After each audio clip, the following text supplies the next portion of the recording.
Welcome, everybody. So today I'm going to talk about ginger. So if this is the first time you're watching me, I'm doing a series of videos on different spices and their benefits and how to use them. Today's video is on ginger. I'm Barka Herman, your host. And ginger is very widely used in many cultures. In Indian food, we use it pretty much every day. It's used in Japanese cuisine. It's also used in Western cuisine as a powder. And it has some amazing health benefits. And it has virtually no negative side effects.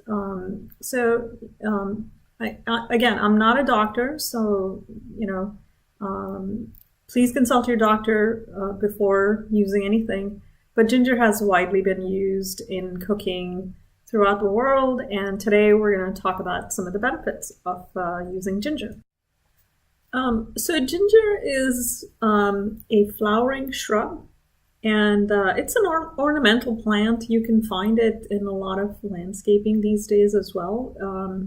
They have beautiful leaves, very vibrant. Some of them are variegated, some of them are just mostly solid. And it is related to turmeric, and basically it's the ginger root, that is the spice that's used. It's consumed in many forms. You've seen in Japanese cuisine, you find pickled ginger. Whereas in Indian cuisine, we usually use it whole, fresh ginger. And I think that in the West, it's more popular to use ginger powder for baking. And because it's a sweet spice with a little bit of bite to it, it goes really well with savory as well as sweet dishes. So in Japanese cooking, it's combined with wasabi.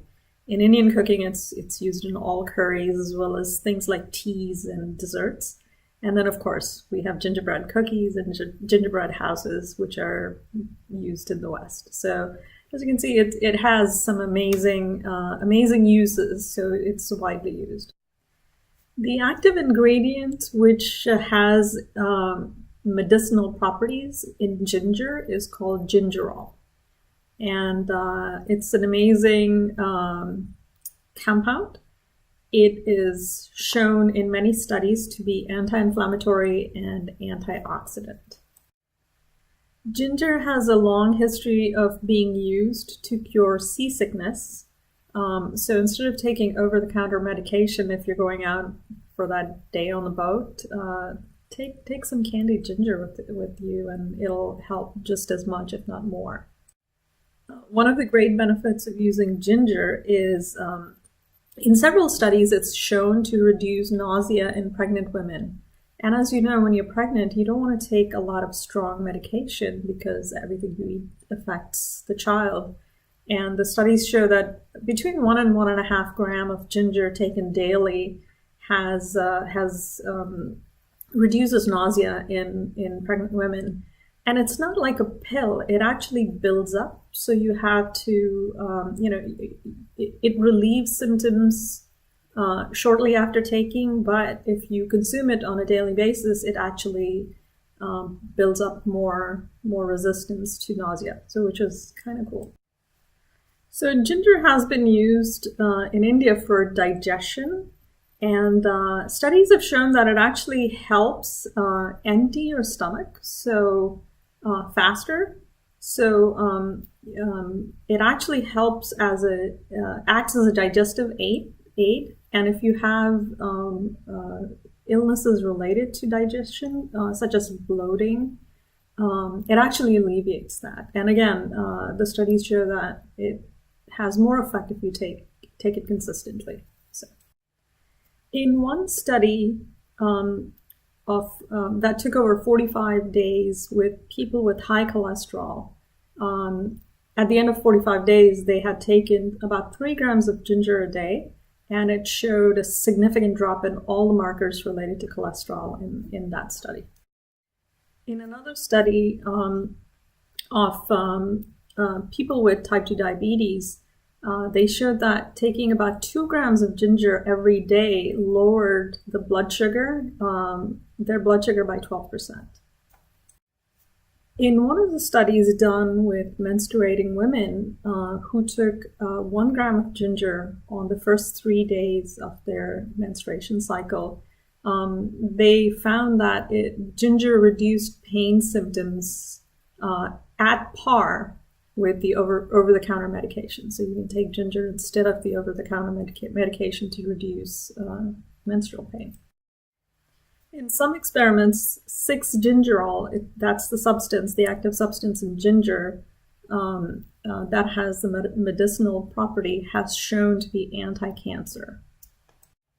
In some of the animal studies, ginger seemed to have had anti-inflammatory effect on the brain cells. So this is very significant because we know that inflammation of brain is the cause of several diseases that are related to aging. So that's wonderful news.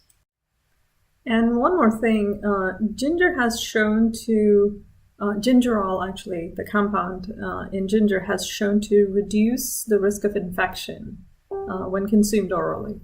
So, fights bacteria. So how to use ginger? So one of my favorite ways to consume ginger is chai.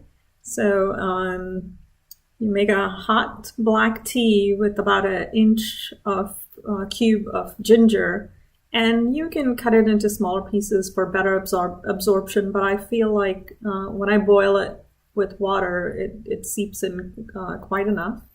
And then I add heated frothy almond milk to it, or coconut milk, and I don't need to add any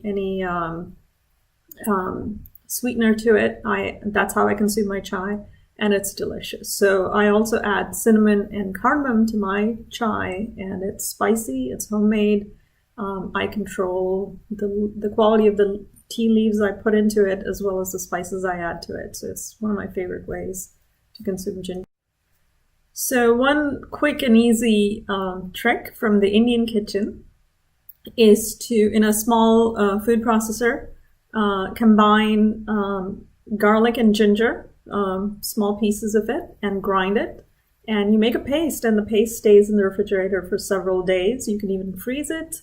I don't really like to freeze it because I don't think that it retains the freshness, but I can certainly make it a few days in advance, and then I just use this ginger garlic combination as a base for my cooking. So when I'm sauteing onions, I put a little bit of this ginger garlic paste, and it just adds the aroma to the cooking and the flavors, and also all the goodness of ginger. And of course, if you don't have fresh ginger, it's always okay to use dry ginger. I enjoy the texture and flavor of fresh ginger, but dry ginger tastes just as good, and we all know we use it for baking. So if you're running low on fresh, just use dried ginger. It's pretty good. And when I travel, sometimes I'll carry the dried ginger with me just to spice up things a little bit, and it's delicious.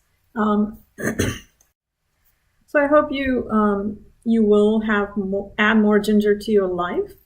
I am going to, I have a booklet that I created with all the studies that I have, as well as some helpful tips that I'm going to link in the description of this video.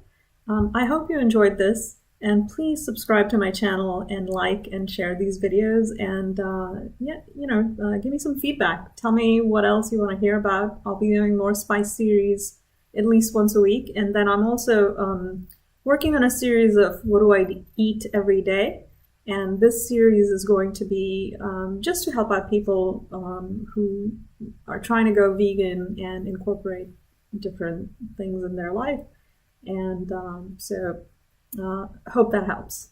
Thank you. Have a wonderful day.